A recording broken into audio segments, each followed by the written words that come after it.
کتنے واقعات ہیں جس سے پتہ چلتا ہے کہ کسی بھی مذہب کی معزز اور محترم شخصیت پر انگلی اٹھانا، زبان کھولنا کتنا بڑا گناہ ہے، کہ اس سلسلے میں ہر مذہب والوں نے بڑی فکر مندی کا ثبوت دیا ہے، بڑے احساس کا ثبوت دیا ہے۔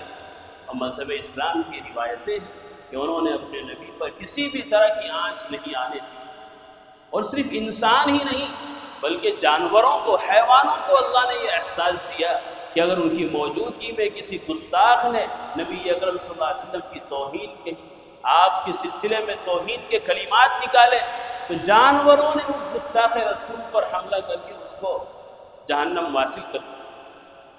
مغل بادشاہوں کے زمانے کا واقعہ حافظ ابن حجر رحمۃ اللہ علیہ نے لکھا ہے کہ مغل بادشاہوں میں سے ایک امیر عیسائی ہو گیا تھا، اپنا مذہب تبدیل کر گئے، تو اس نے ایک موقع پر بڑے بڑے عیسائی پادریوں مبلغین کو دعوت دی، اور جب وہ پروگرام منعقد ہوا تو ایک عیسائی پادری کھڑے ہو کر اس نے تقریر شروع کی، لوگوں کو واعظ و نصیحت شروع کی، اور انہوں نے اپنی عادت کے مطابق نبی اکرم صلی اللہ علیہ وسلم کی مبارک سیرت اور آپ کی مبارک زندگی پر کیچڑ اٹھا، آپ کی گستاخی کی، آپ کے سلسلے میں نازیبہ کلمات اس نے اپنی زبان سے نکالے۔ حافظ ابن حجر رحمۃ اللہ علیہ درر الکامنہ میں لکھتے ہیں کہ اسی وقت اس پارٹی میں، اس پروگرام میں ایک شکاری کتا بھی ایک کونے میں رسی سے بندھا ہوا تھا۔ جب نبی اکرم صلی اللہ علیہ وسلم کی شان اقدس میں اس عیسائی پادری کی زبان سے توہین آمیز کلمات نکلے تو اس کتے نے رسی توڑ کر اس پر حملہ کیا، زخمی کر دی۔ لوگوں نے زبردستی اس کو چھڑایا، اس کی جان بچائی، اور پھر کتے کو رسی میں باندھ دیا۔ یہ اسی آپ کے دہلی کے مغل بادشاہوں کے زمانے کا واقعہ ہے، اور اس کو نقل کرنے والا کوئی اخبار نہیں ہے، بلکہ اس کائنات میں محدثین کا سب سے بڑا رئیس، اور محدثین میں حافظ حدیث حافظ ابن حجر عسقلانی رحمۃ اللہ علیہ یہ واقعہ لکھتے ہیں۔ اس نے پھر اپنی تقریر شروع کی، اور لوگوں نے اس سے کہا کہ دیکھ، تو نے نبی اکرم صلی اللہ علیہ وسلم کی شان میں گستاخی کی تو کتے نے تیرا کیا حشر کیا۔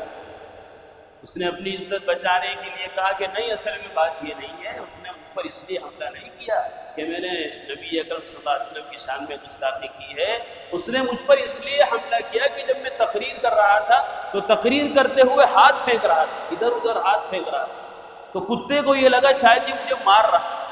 تو اس نے اس غصے میں آ کر اس پر حملہ کیا۔ لوگوں نے کہا کہ چلو ذرا دوبارہ وہی کلمات کہو، ذرا ہاتھ روک کر